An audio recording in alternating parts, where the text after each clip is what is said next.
Magandang gabi po, ito po ang inyong JRTV na nagbabalik upang muli kayong bigyan ng good vibes dito lang sa JRTV. At kung mapapansin nyo po ngayon ay madilim, nandito po ako sa loob ng kotse dahil lalabas po tayo ngayong gabi. Ngayon po ay Monday night at kakabalik ko nga lang po ng Thailand. Sinishare ko po yung mga ibang nakaraang videos ko from my recent trip to Thailand. Thank you po sa inyong mga supporters. Pero ngayon pong gabi, ngayon po ay samahan nyo ako mapunta sa isang lugar na aking lubos na ikinakatakot. Let's go! Ano kaya yun? Oh my God! Nandito po ako sa parking lot. Bakit yan?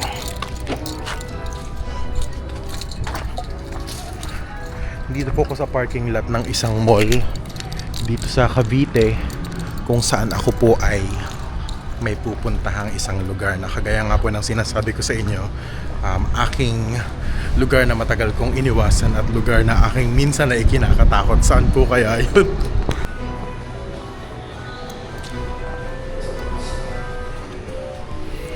Yan, wala na pong tao dito sa mall, sarado na po. At ngayon ay mag-aalas 11 na ng gabi, pero yung ating pupuntahan ay bukas pa.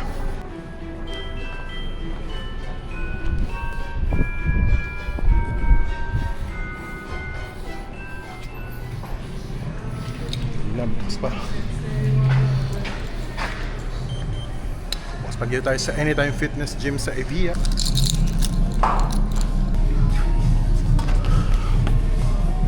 Ayan, at tama po kayo sa inyong narinig na sinabi ko. Tayo po ay nagbabalik ng muli sa gym.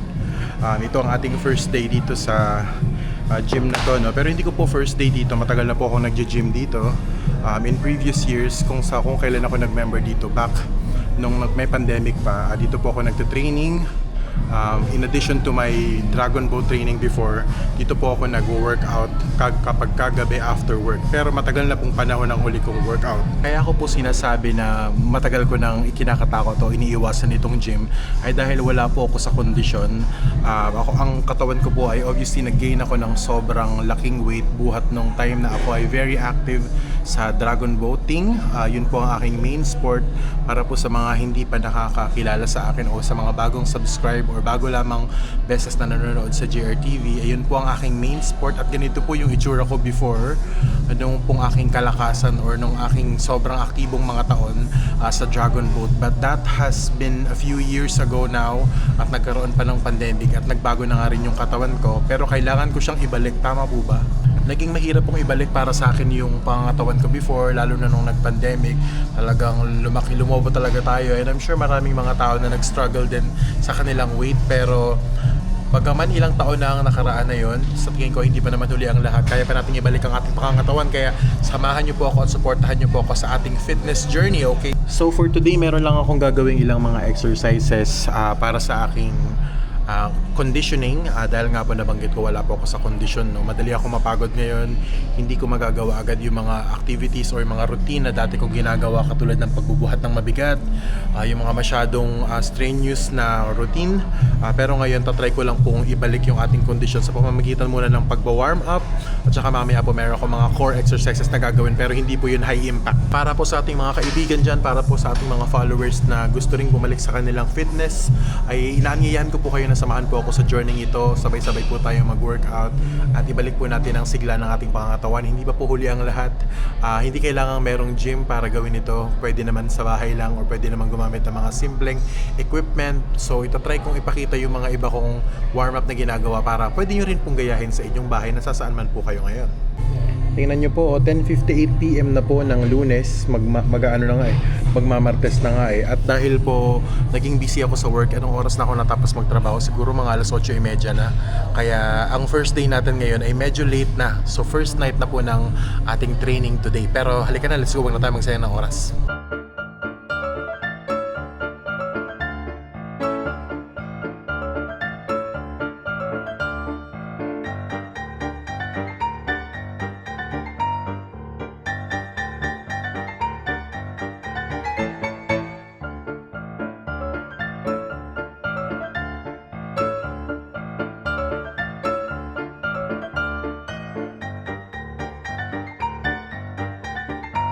yun, sobrang simpleng warm-up lang nun. Pero tara naman ngayon sa treadmill, lalakad tayo.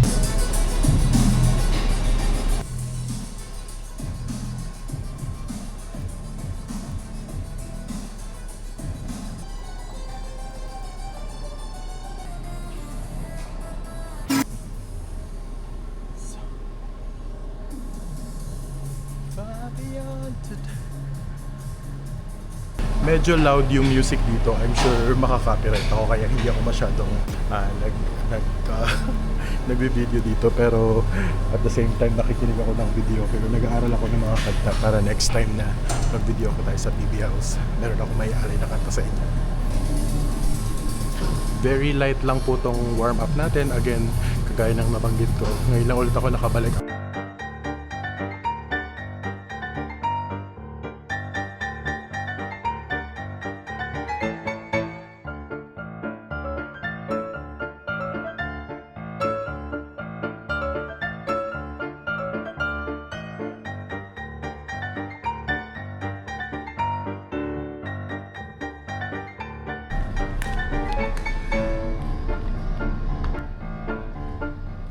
Simpleng routine lang para lang ma-reactivate yung mga muscles natin dahil alam niyo naman galing po tayo sa injury, kaya kailangan mo na mag-condition.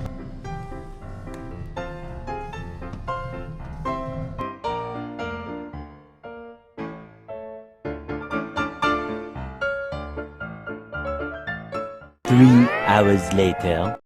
Ayan, tapos ko na yung workout routine for today. This is only our first day. Satisfied naman ako sa performance ko today, although mabagal talaga. It's now 12:49 AM of May 5. And ayun, swerte kasi wala masyadong maraming tao ngayon dito sa gym, pati sa CR. At sa parking, wala na rin tao dito sa mall ngayon kasi nga sarado na, madaling araw pa. Happy ako na kickstart ulit natin yung ating fitness journey.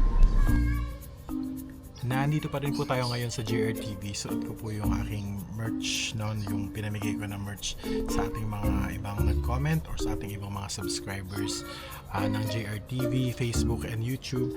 And ngayon po, in preparation for our upcoming trip to Mindoro Island, kung saan kami po ay magcha-charity vlogging ni na Renz at saka ni Mastering Ring at saka ng iba pa po naming mga kaibigan na gustong sumama doon, ay meron po ako mga paghahandang ginawa at meron po ako mga bagay na binili, mga Shopee items, mga Lazada items na gusto ko pong samahan niyo ako na buksan para malaman po natin kung paano natin ito gagamitin sa ating upcoming trip. Pero bago yan, naalala niyo po yung ginawa ni Mike? Di ba si Mike na, si batang Mike natin, ang ating Italianong pobre, kinain niya tong prutas na to, ay itong ano na to, halaman na to. Ano kaya lasa nito? Maasim daw, pero try nga po natin. Loh, grabe siya. Try natin to, medyo bago-bago naman.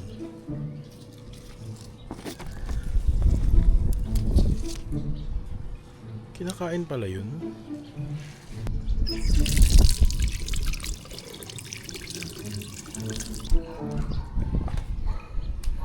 Try po natin. Taste test ng bulaklak ni Mike kung ano lasa. Asim nga.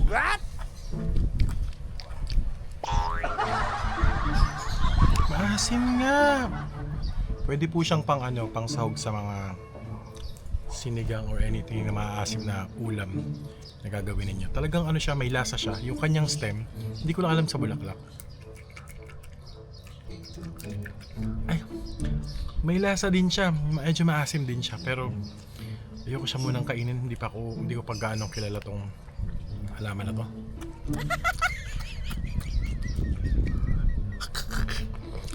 Maasim. Try nyo po. Kinakain ba sa inyo yan?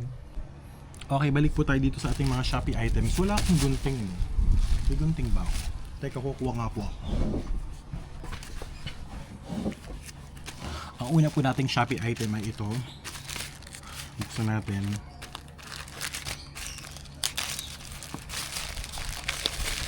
Ayan, ito po ay... Teka lang. Uy!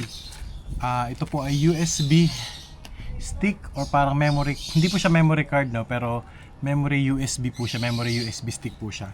Para po ma-save ko yung mga laman ng aking camera na ginagamit ko ngayon dahil punong-puno po ito ngayon eh. Madalas po kinukulangan ako ng memory pagka nag-vlog po kami ng buong PB team dahil malakas po yung konsumo sa memory nitong camera na to, kaya po siya malinaw. At saka po kapag wala ng memory, mahihirapan ako na delete kapag lalo na pag kailangan mo na ng footage, tapos bigla ka doon ka pala magde-delete, kaya medyo mahirap yun. Kaya bumili na ako ng memory stick dahil isasalin ko dito ang lahat ng mga excess na laman ng aking camera before po tayo magpunta ng Mindoro dahil kailangan po natin yan pag tayo ay nagba-vlog. Pangalawa naman,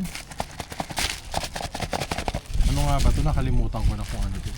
Motor Philippines QSJ Sterling. Uy, may kinalaman to sa motor.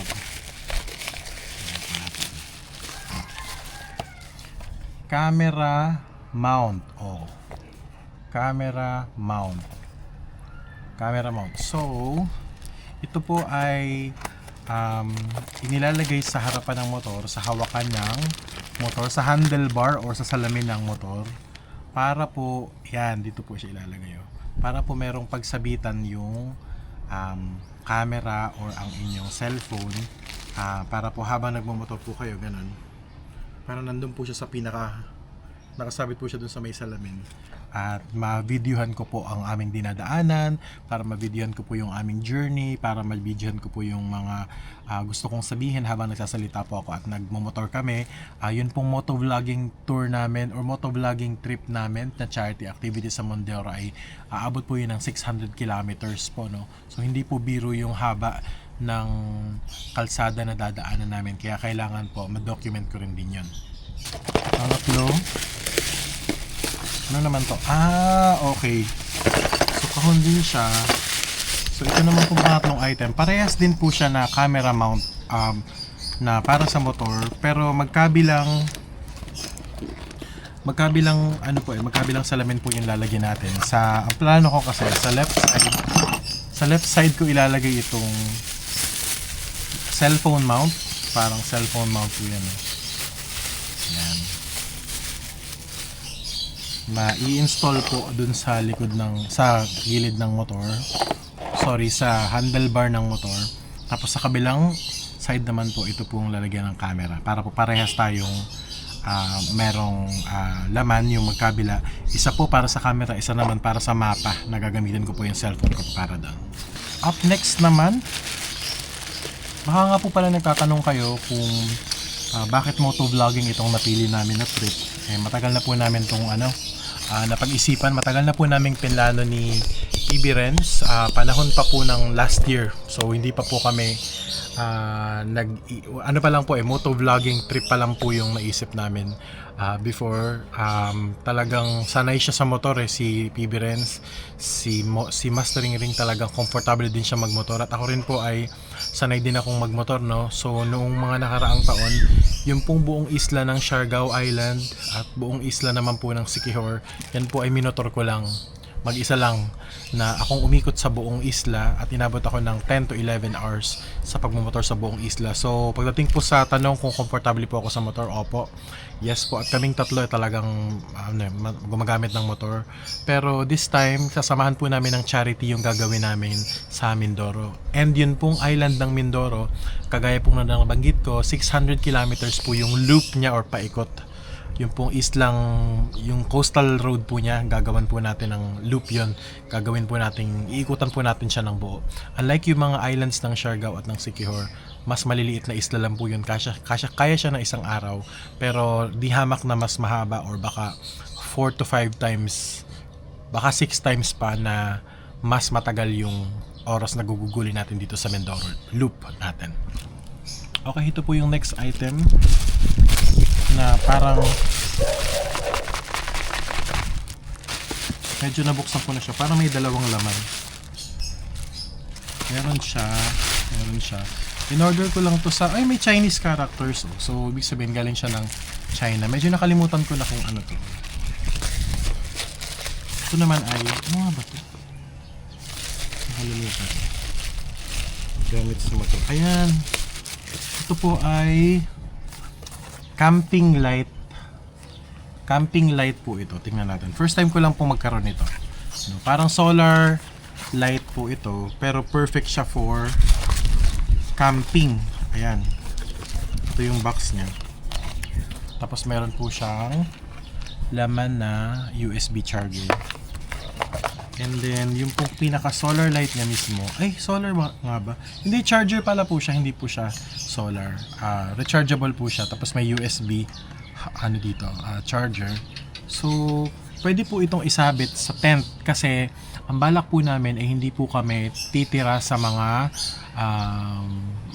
resort or sa mga hotel, hostel kapag kami po ay nasa tour, dahil yun pong matitipid namin na amount ay para na lang po yun sa ipamimigay namin charity sa mga Mangyan tribe, mga tribal people of the Mangyan community in Mindoro. At saka may binili rin kami mga tsinelas at saka mga iba-iba kung ano-ano pang mga useful items sa kanila, baka magpakain din po kami doon. Kaya doon na lang namin i-spend yung mga pera po namin, no? Instead sa mga mamahaling hotel or hostel. Kasi malaking halaga rin po yun eh. Parang sa bilang ko po, 7 po kami napupunta. Si PB Renz, ako, at saka si Master, tapos yung amin pong 4 na mga kaibigan. Na taga Mindoro din, ay sasama po sila. No? Pero ito naman ay solar ako ng solar. Camping light po siya. Paano ba ito buksan? Ayun. Ang liwanag, grabe. Ang liwanag. Tapos may mga modes siya. May kulay pula, umiilaw sa likod. Uy, pwede ito. Ang ganda. Tapos kumikitab-kisap pa siya, oh. Magkano ba to? Parang 500 po yung bili ko dito. Pero okay lang, magagamit talaga to. At kung hindi man sa camping namin, kasi po kaya po siya may sabitan para isasabit po yun dun sa tent, no? Para kitang-kita po yung hinihigaan namin, no? Or parang yung sahig, no? O kaya kahit kumakain, pwede rin. At kung hindi naman po magamit talaga ng madalas doon, iuwi ko to kasi magagamit namin to sa brownout. Parang perfect po to sa mga sa mga bahay na talagang kung kayo po ay madalas mag-brownout dyan sa inyo, pwede po ito. May flashlight din siya. Tapos meron siyang indicator, battery indicator kung gaano karami na yung battery. Yeah, tapos again, rechargeable nga po siya. So, very bright. Maaga pa ngayon, pero kita ko na kung gaano siya kaliwanag. Maliit lang po siya, oh. Para lang po siyang mas maliit pa sa kamay ko. Pero very bright po siya. Ayan. Ito namang next item na ko. Ngayon pa lang natatawa na ako. Hindi po ito para sa... Ano ba ito? Sa natin.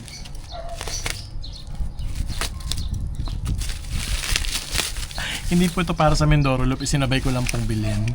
Sprinkler po para pag nagdidilig kasi ako dito. Yung host kasi namin nasira yung kanyang pinaka water tawag dito? Sprinkler ba tawag dito? Tapos pinaka gripo niya kung saan pwedeng mamili ka ng mga side, mga mga hugis ng tubig. Next item po is itong nabuksan ko na kanina, itong helmet mount. Kung saan pwede ring ilagay yung camera kasi parang, teka lang, kasi meron po akong biniling helmet papakita ko po sa inyo. Susunod naman po na item ay itong, ano ba ito? Buksan nga po natin ang natin. Dumating po itong mga package na to like last week pa po sa akin kasi talagang advance nga po ako na mag-prepare. Kung maalala nyo, nung nagpunta kami ng yung buong PB team nung nagpunta ng Mindoro, talagang grabe din po ang preparation ko doon. At ngayon din dito sa aming upcoming trip, talagang make sure ko na prepared kami, at least prepared ako. Ayan. Dami naman plastic dito. Nakalagay sa bag, nakasulat Gear Elect. So ano po ito? Teka, ilapag ko nga po sa sahig para mas makita nyo po, mas ma-appreciate nyo po kung ano ang bagay na ito, no? Mag-unboxing na po talaga tayo. Yan, sorry. Yan. So, pag binuksan natin ito ay, uy! Ito po ay radyo na, or Bluetooth po siya na radyo na pwede pong gamitin kapag meron tayong suot na helmet. Ibig sabihin, yung helmet po natin, di ba po pag naka-helmet tayo, hindi tayo makakapakinig ng music. Pero ito, pwede itong ilagay sa loob ng helmet. Magkakaroon na siya ng speaker sa loob. Para nang sa ganun, habang nasa trip kami, habang kami ay nasa biyahe at 6 na oras kaming nagmumotor, no, sa haba po ng Mindoro. Ilalagay ko lang po yan, ipa-plug ko lang po yan sa cellphone, sa Bluetooth. Tapos yan, pwede na po makinig doon sa tenga ng helmet. Ilalagay po yan doon sa loob ng helmet, parang ganun. Yan. So meron siya ditong controller, ito po yung dinidikit sa gilid. Ang tawag po dito ay intercom, no? Gearelec C2 Pro intercom. Mura lang po yan. Yan na po yung pinakamurang item. At tapos meron siyang kasamang manual at mga pandikit. Pero ang tanong, saan ko naman siya ididikit? Meron ba akong helmet? Totoo po niyan, wala po akong helmet. Never pa po akong nagkaroon ng sarili kong helmet kasi hindi naman po ako ganun kadalas magmotor. Although ako po ay comfortable sa motor, wala po akong sariling motor sa ngayon, di ba? Malay nyo po, next time, pag na-enjoy natin talaga tong ating activity ay ako po ay ma-enjoy or ma-enggan yung bumili ng motor. Pero sa ngayon po ay wala. Pero bagaman po't wala at bumili po ako ng helmet. Ang laki po nitong box daw. Buksan nga po natin.